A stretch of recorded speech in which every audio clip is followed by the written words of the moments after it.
At the will reading, my dad proudly declared, "All 3 San Diego rentals go to my son, she gets nothing." The room exploded, chairs scraped, glasses clinked, and 30 people cheered like someone had just announced the Chargers were coming back to town. My older brother, Brandon, whom the family still affectionately called Ryan when they wanted to evoke his high school quarterback glory days, stood there soaking up the applause like it was sunlight. His fiancée, Brooke, pressed a hand to her chest and whispered, "Oh my God, baby, you deserve this." Even my mother, Angela, who normally cried only during Christmas church services, dabbed the corner of her eye with the tip of her napkin, proud as ever. Have you ever felt like the invisible one in your own family? Let me know your story down in the comments. I sat in the corner of the boardroom, a statue of federal auditor's precision. While the air in the room was thick with the scent of celebratory lilies and expensive cologne, I felt nothing but the cool, clinical weight of the data I had been carrying for years. Brandon was currently pouring a vintage Krug champagne for our parents, Thomas and Angela. He moved with the practiced ease of a man who believed the world was a debt that was finally being paid to him in full. I watched the way the bubbles rose in the crystal flutes. Each pop was a microtransaction of unearned arrogance. My father had just handed Brandon the San Diego rentals. It was a calculated move, a piece of small-time bait used to distract the extended family from the true assets. They thought that by giving him the coastal properties, they were securing his future. They didn't realize those 3 houses were a rounding error, a footnote in a much larger, much darker ledger that I had been auditing in the silence of my own time. I didn't cry. I didn't ask why Thomas hadn't looked at me once during the entire reading. Despair is a luxury for those who don't have a plan, and I had been building mine since the day I realized my place in this family was merely an entry under miscellaneous expenses. For years, I had been the silent investor in their version of family, footing the emotional bill while they overspent on my brother's failures. Now, the subscription was over. I reached into my bag and pulled out my phone. My thumb hovered over a pre-drafted message addressed to my colleagues at the federal agency. It was a simple sequence of commands, the digital equivalent of a surgical strike. I looked at Brandon, who was currently winking at Brooke. I hit send.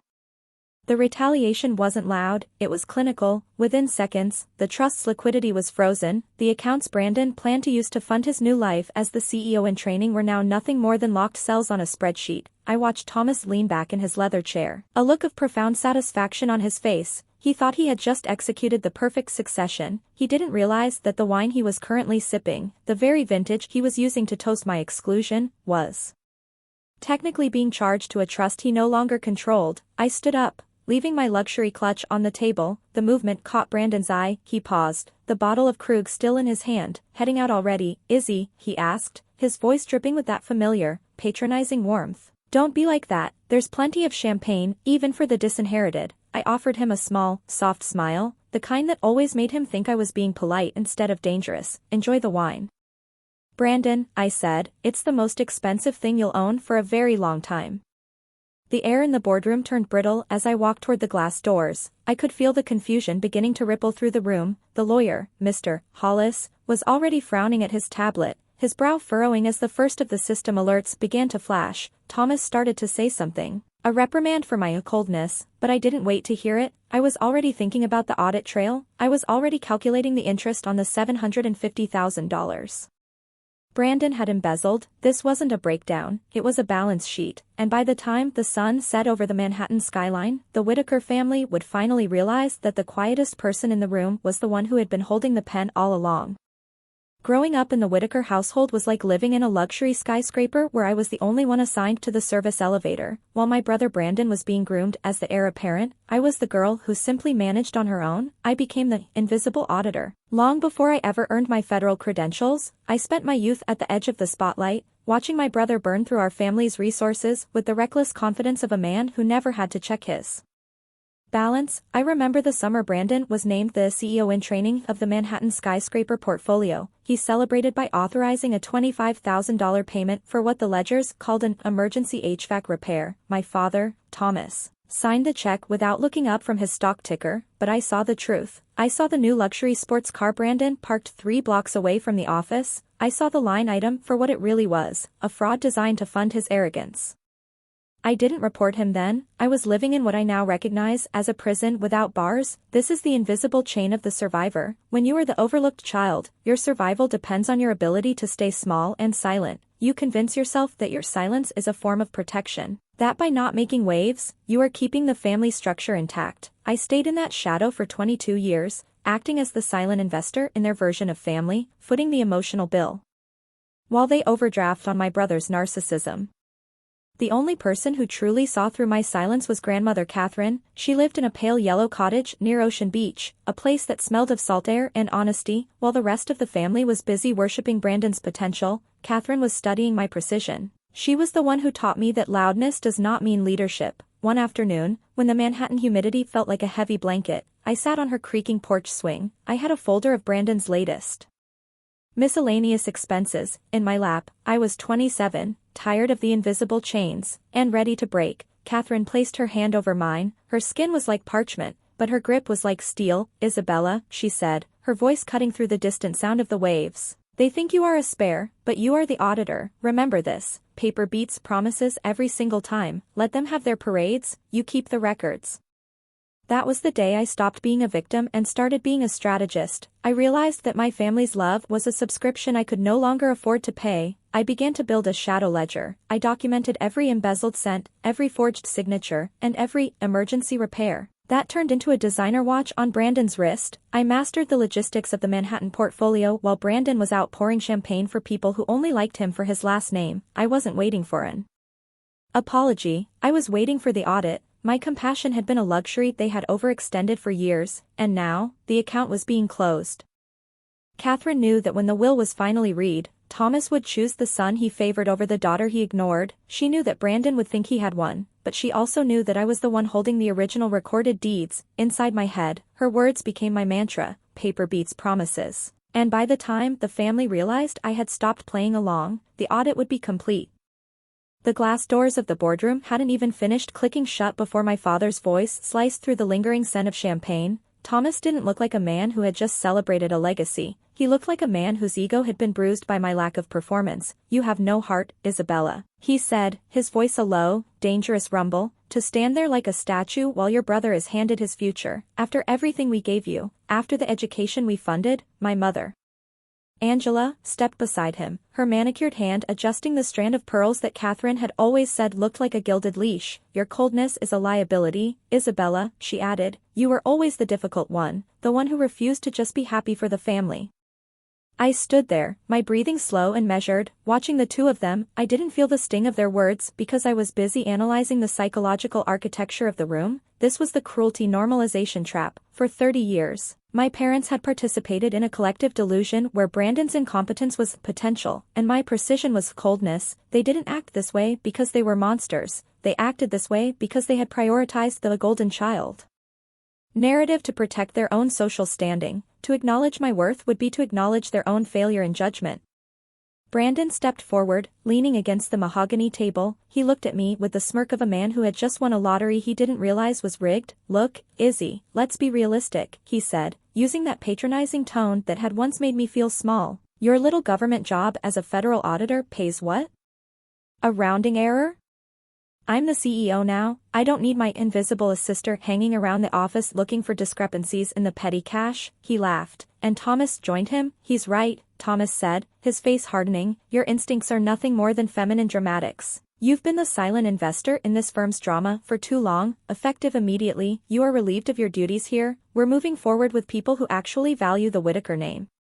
I didn't flinch. I didn't beg for my position or point out that I was the only one who actually knew how to read a balance sheet without Brandon's creative accounting. Anger wasn't loud this time, it was clinical. By firing me, they had unknowingly cut the last thread of professional ethics that kept me from reporting their internal fraud to my colleagues at the agency. They thought they were showing me the door. They didn't realize they were removing the only barrier protecting them from a federal investigation. "I understand, Thomas," I said, my voice as cold and clear as a winter morning in Manhattan. "Consider the contract terminated." I walked out of the boardroom for the last time, the clicking of my heels on the marble floor sounding like the final seconds of a countdown. My compassion had been a luxury they had overdrafted for years, and now, the account was closed. As I entered the elevator, I opened my phone and started clicking through my restricted files. The audit wasn't just coming, it was already live. I didn't go home to wallow or wait for an apology that would never have the currency to clear my emotional debt. Instead, I drove directly to a 64th floor office in Midtown that smelled of expensive ink, filtered air, and old, inherited paper. I wasn't there as a daughter. I was there as a creditor. I hired Marcus, a high-stakes real estate attorney who treated human conflict like a math problem. He didn't ask me how I felt about being fired. He asked for the data encryption keys. The office was cold and clinical, a sanctuary of facts where the only heartbeat was the steady, sharp clicking of a high-speed printer. We began a forensic audit of Brandon's shell companies, entities with names like Golden Horizon Holdings. That sounded like prestige, but functioned like parasitic drains on the Manhattan portfolio. Brandon thought he had been clever, hiding his tracks in a labyrinth of miscellaneous expenses and consulting fees. He assumed no one would ever look at the sub-ledger of a sub-ledger. He was wrong. I had been watching him for years, documenting every discrepancy while I sat at the edge of the family spotlight. As the audit progressed, the smell of ozone from the printer filled the room. We weren't just looking for mistakes, we were looking for the kill shot, and then, we found it. The data didn't just suggest incompetence, it proved a systematic theft. Brandon had embezzled $750,000 from grandmother Catherine's trust fund, the very fund intended for my care and the future stability of the skyscrapers. He had used $750,000 of our grandmother's legacy to cover the losses of his failed shell company, all while my parents praised his business acumen.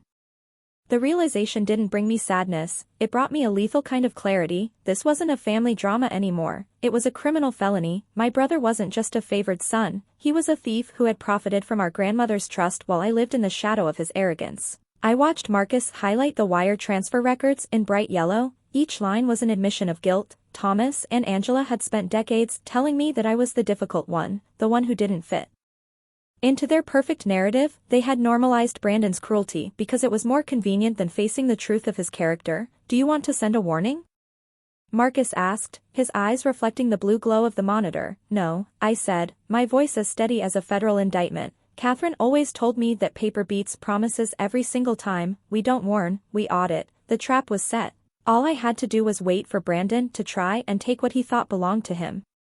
The office lights were the only stars visible in the Midtown fog as Marcus and I reached the deepest layer of the audit. We weren't just looking at discrepancies anymore. We were hunting for the lethal kill shot that would end Brandon's corporate masquerade for good. Brandon had bet everything on the idea that I was too invisible to look and Thomas was too arrogant to see. He was wrong on both counts. Then, the monitor flickered with a document that changed the nature of the war. It was a collateralized loan agreement for a secret $2 million debt Brandon had incurred to prop up his failing shell companies. $2 million borrowed against the very Manhattan skyscrapers I had been told were none of my business. Brandon hadn't just embezzled our grandmother's trust. He had mortgaged the family's future to hide his own incompetence. Marcus highlighted the signature line at the bottom of the agreement, and I felt a sudden, ice-cold clarity settle in my chest. The name on the line was Thomas Whitaker, but the loops in the letters were too tight, the pressure on the pen too heavy. To an auditor's eye, the discrepancy was as loud as a scream. It was a blatant forgery. I stared at the pixelated image of my father's falsified signature. The realization hit me like a clinical observation. My father was either a silent partner in his son's fraud or he had become so blinded by his golden child's image that he was pathetically careless with his own legacy. Thomas had spent years gaslighting my instincts as dramatics while Brandon was using his identity to commit a federal crime. I didn't feel the sting of betrayal because my heart had already been audited and cleared of all emotional debt to these people. I simply saw a balance sheet that no longer balanced. This wasn't a family squabble or a disagreement over a will anymore. By using those skyscrapers as collateral through forgery, Brandon had crossed into the territory of a criminal felony. The air in the office smelled like the ozone of the printer and the sharp finality of a closing door. Marcus looked at me, his face a mask of professional gravity. He knew that once this discovery was recorded, there was no going back to the way things were. This is the finisher, Isabella, Marcus said quietly. I looked at the Manhattan skyline, a sea of glass and steel that they thought they had taken from me. I thought of Catherine's porch swing and her warning that paper beats promises every single time. I realized then that I wasn't just the invisible daughter anymore. I was the one holding the criminal evidence that would strip Brandon of his title and Thomas of his illusions. The audit was over. The judgment was beginning. The Manhattan penthouse was a sanctuary of glass and arrogance. When I returned for Brandon's inaugural CEO dinner, Thomas and Angela sat at the head of the table, their faces arranged in a mask of corporate nobility. While Brandon presided over the feast like a king who hadn't yet realized his kingdom was made of sand, the air was thick with the scent of roasted duck and the unearned confidence of people who believed their last names were an insurance policy. I stood in the doorway, a silver suitcase clicking against my leg, the weight of the 8 recorded deeds feeling heavier than the duck on the table. Brandon didn't even look up as he spoke. "Glad you could join us, Isabella. Since you've decided to play the auditor, I've decided to treat you like a business partner. I'm requiring a loyalty contribution of $90,000 from every board member to secure the new ventures. I'll expect your wire transfer by morning." I didn't argue. I didn't point out the $750,000 he had already stolen or the $2 million forgery I had found in the Midtown fog. Revenge wasn't an emotion for me, it was accounting. I walked to the mahogany coffee table and set the suitcase down. The click of the latches was the only heartbeat in the room. I unboxed the truth with the steady hands of a surgeon. I laid the first recorded deed on the table, followed by the second, third, and fourth until all 8 Manhattan skyscraper titles were visible under the crystal chandelier. Thomas leaned forward, his face draining of color. "Grandmother Catherine didn't trust promises, Thomas," I said, my voice clinical and final. "She transferred the entire portfolio to me 3 years ago. She knew Brandon would bleed it dry if given the chance. She asked me to wait until someone tried to take what wasn't theirs." Lawyer Hollis, who was there to witness Brandon's coronation, picked up the documents. His eyes widened as he scanned the recording numbers and the ironclad trust clauses. "They're valid," he whispered, his voice cracking. "Isabella is the legal owner of record for everything." The silence that followed was absolute. Thomas and Angela collapsed into their leather chairs, looking like ghosts of the moguls they thought they were. Brandon lunged toward the papers, but I was already holding the finisher, a move-out schedule for the penthouse. "You have 48 hours to vacate," I said, handing the sheet to Angela. "I'm auditing the family legacy, and I've decided your residence is a non-essential expense." I didn't wait for their pleas. I was already thinking about the foundation. The fallout from that final dinner at the penthouse was swift and clinical. Within 30 days, the corporate facade the Whitaker family had spent decades constructing collapsed under the weight of a federal indictment. Brandon was formally charged with embezzlement and criminal forgery for the falsified documents he used to collateralize my assets. He scrambled to find a legal team who would accept his narcissistic excuses, but Manhattan is a cold island when your liquidity is frozen. He no longer had the currency to buy his way out of the audit trail I had meticulously built.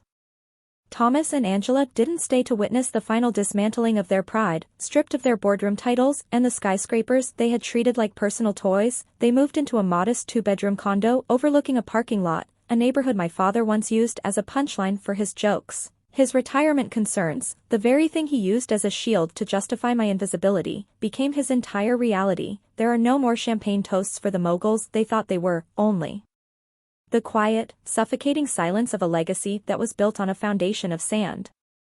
I didn't use the $750,000 I recovered for my own luxury. I realized that revenge is a past tense emotion, but justice is a future tense action. I used the funds to establish the Catherine Foundation, an organization dedicated to protecting whistleblowers and training auditors of truth. This is the planter's justice, the decision to move beyond the desire for simple punishment and focus on building a new, healthy legacy, by creating something that benefits the community. The petty cruelty of Brandon and Thomas has been rendered completely meaningless. Most dawns, I find myself on the roof of the Cornerstone building, watching the sun rise over the Manhattan skyline. The stillness of the city is my validation. I think about Grandmother Catherine's pale yellow cottage and the creak of her porch swing. I think about the little girl who stayed quiet to survive and the woman who finally understood that her worth was never an entry on someone else's balance sheet. I am no longer an afterthought. I am the legal owner of my own peace. Drop a comment and let me know, would you have given them the money or let them lose everything? Share this story with someone who needs to know that paper beats promises every single time.